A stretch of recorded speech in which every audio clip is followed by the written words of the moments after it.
At the beginning of Assassin's Creed 2, what I wanted is really to change the structure of the missions to, instead of having a main structure, it's to have different structure each time you start a new sequence of missions. There's a story that will be there. They'll drive the missions, surprise you, maybe missions that you start and you think that you're going to do something, maybe you'll have a U-turn and do something else instead.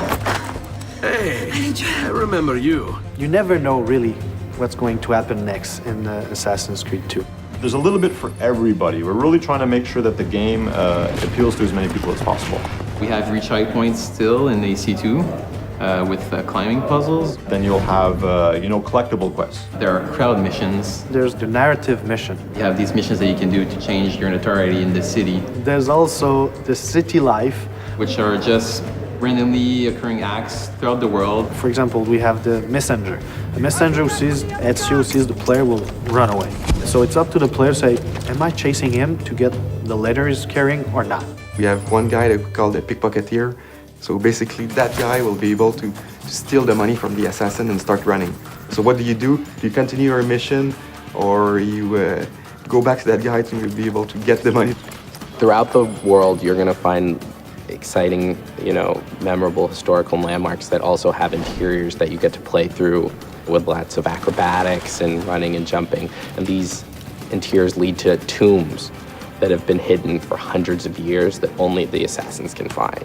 You find these caves, you find old rundown castles, you can find a church. And you'll be, doing free running around the church to eventually find a hidden treasure.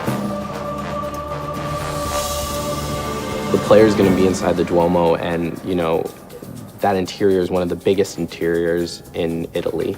And jumping and climbing through all of it is really gonna give you a sense of the awesomeness of this building and your incredible freedom. For sure, these moments will be like a wow moment. It's like having an extra game or extra games inside the game that you bought.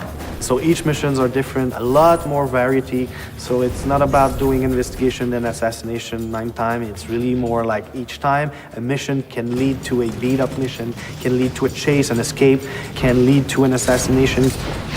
It's quite overwhelming, the amount of stuff there is.